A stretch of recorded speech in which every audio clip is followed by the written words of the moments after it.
speaking of money, Oh, no. I almost forgot to tell you. How much? Well, Welcome to MsMojo, and today we're counting down our picks for the top 10 classic Hollywood movies that bombed at the box office. George, I am an old man, and most people hate me, but I don't like them either, so that makes it all even.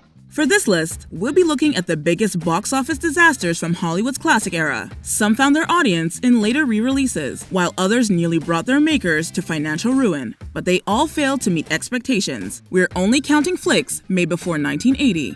Did these box office losers deserve better? Let us know in the comments. Number 10. Willy Wonka and the Chocolate Factory. Although it's become a well-regarded classic, this musicalized Roald Dahl adaptation, starring Gene Wilder as a menacing chocolatier, didn't make much money in its first theatrical run. So you get nothing! You lose! Good day, sir! On a $3 million budget, it only made $4 million, which is not much of a profit at all. While it wasn't a disastrous flop, relative to the talent behind it and its current reputation, it had shockingly little traction in theaters. He'll be made into marshmallows in 5 seconds. Impossible, my dear lady. That's absurd.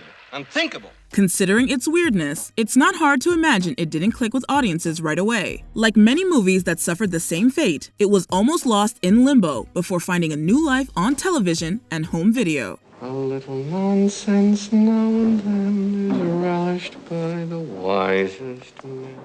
Number 9. Hello, Dolly.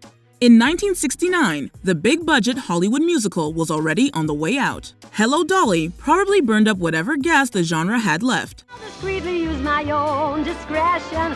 I'll arrange for making all arrangements. I'll proceed to plan the whole procedure. The uplifting show about a turn-of-the-century New York matchmaker thrilled audiences on Broadway. On the big screen, they pretty much couldn't give tickets away. 90% of the people in this world are fools, and the rest of us are in great danger of contamination. Times were changing, and the movie was dated before the ink on the contracts was dry. It didn't help matters that though colossally talented and fresh off an Oscar win, Barbra Streisand was too young for the role of a middle-aged widow. Compared to other movies released in the same year, it did good business. But those movies didn't have a nearly $25 million budget to earn back. Money, pardon the expression, is like manure. It's not worth a thing unless it's spread around, encouraging young things to grow. Number 8. Dr. Dolittle. He talks to animals, which is fitting because the movie was a turkey. Critics and audiences were not charmed by this 2.5-hour musical fantasy starring Rex Harrison. There are times when the English are rather tiresome.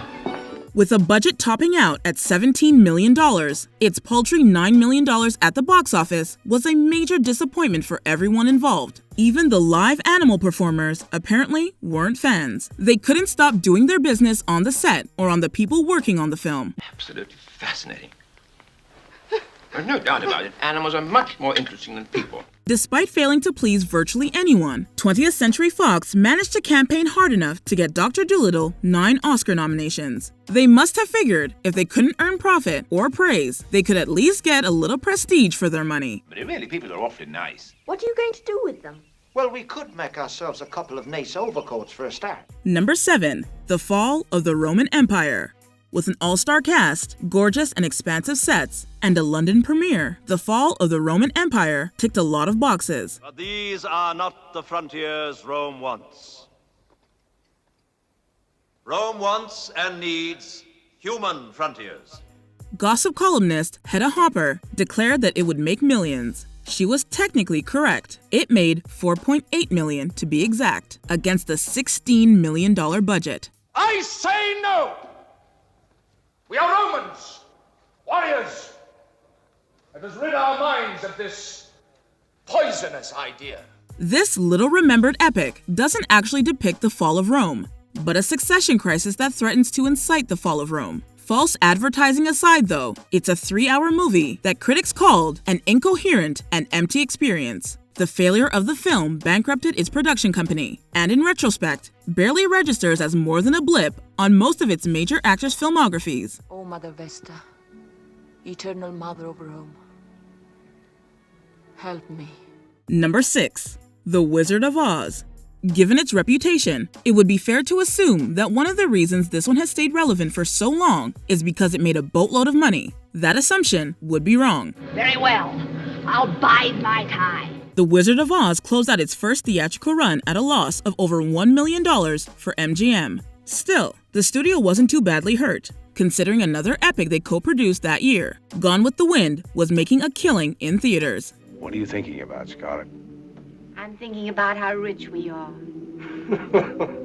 Stellar reviews are what kept Oz from being termed a failure. Only in its re-release did it earn MGM any profit. Subsequent TV broadcasts helped cement its place in the Hollywood canon. There's no place like home. There's no place like home. Number 5. Vertigo. Good evening, and thank you for peeping in at me tonight.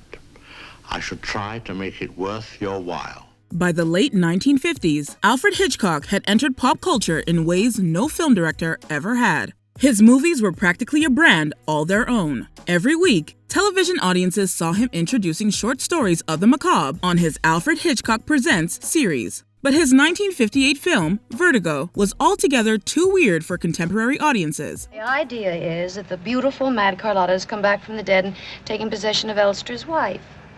Oh, now, Johnny, really, come on. Well, I'm not telling you what I think. I'm telling you what he thinks. Expecting the concise thrills of Rear Window or Strangers on a Train, what they got was an arguably Freudian psychological thriller that appealed more to European art critics than classic Hollywood.